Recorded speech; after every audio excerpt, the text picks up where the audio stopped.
The formidable Hezbollah terrorist organization, which has long been equipped and funded by Iran, lost 7 high-level commanders and officials in less than a week as a result of increased Israeli bombings in Lebanon. Among them was the organization's leader, Hassan Nasrallah. Along with huge military and intelligence achievements, Israeli leaders praised the maneuver, which shocked most of West Asia and Lebanon.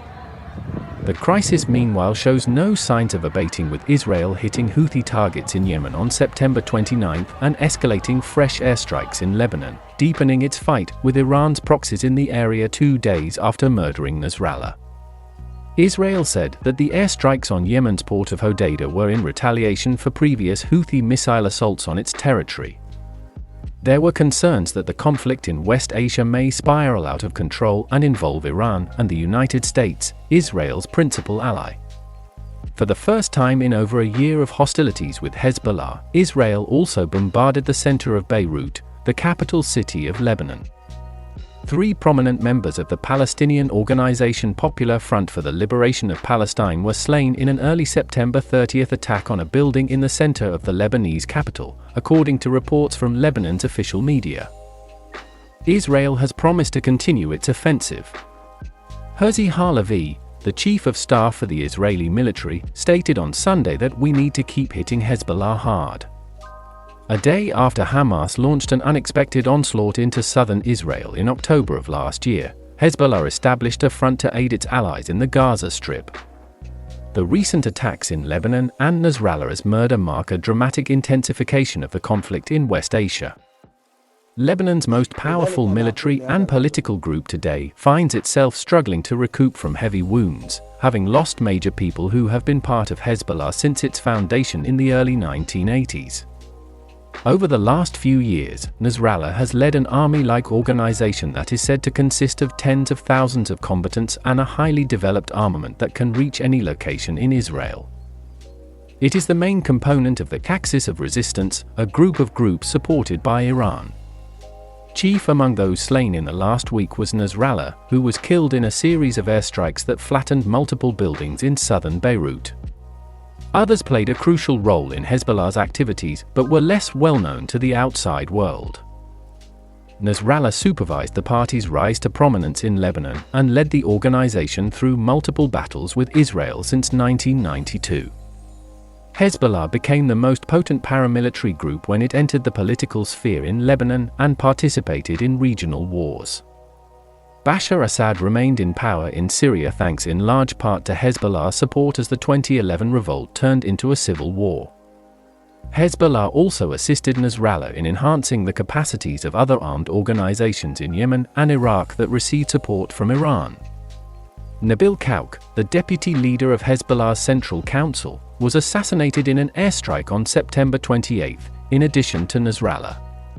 In the 1980s, he became a member of the militant organization during its infancy. From 1995 till 2010, Kauk furthermore held the position of military commander for Hezbollah in South Lebanon. He spoke to fans and appeared in the media on many occasions. He also attended funerals for Hezbollah terrorists who had lost their lives. He was thought to be Nasrallah's possible heir.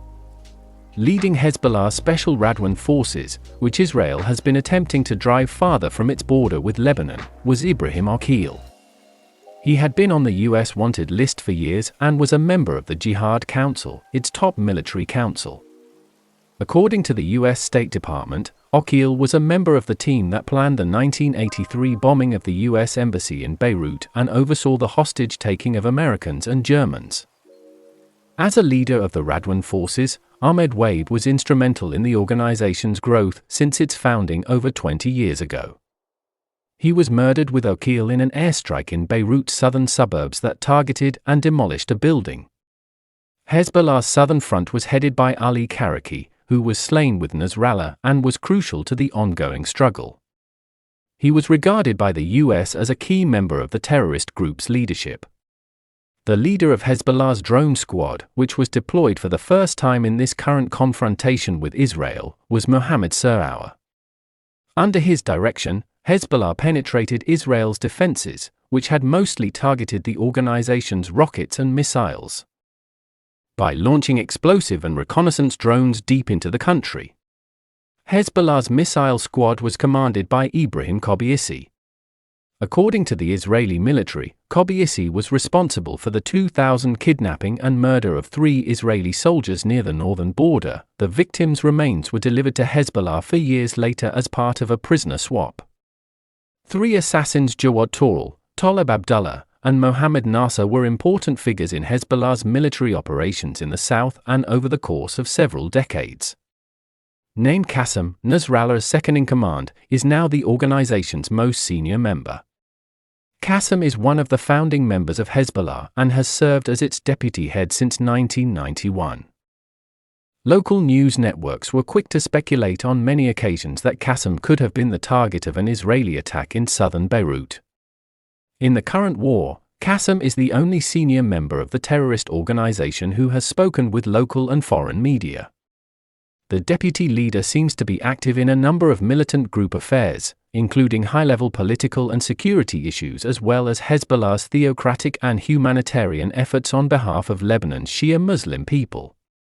Following Nasrallah's passing, Hezbollah Qassem assumes leadership of the organization automatically, although the Shura Council will choose a new Secretary General.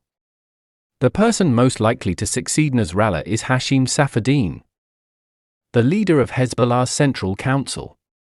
Safadine's son is wed to the daughter of Iranian General Qasem Soleimani, who was killed in a U.S. drone attack in 2020.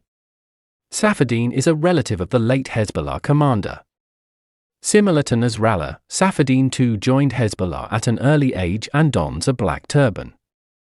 Safadine has close familial and religious links to Iran, the leader of the Shia Muslim movement. The grey-bearded, bespectacled Safadine, who is said to be in his late 50s or early 60s, is the most likely candidate to be the party's leader, according to a source close to Hezbollah.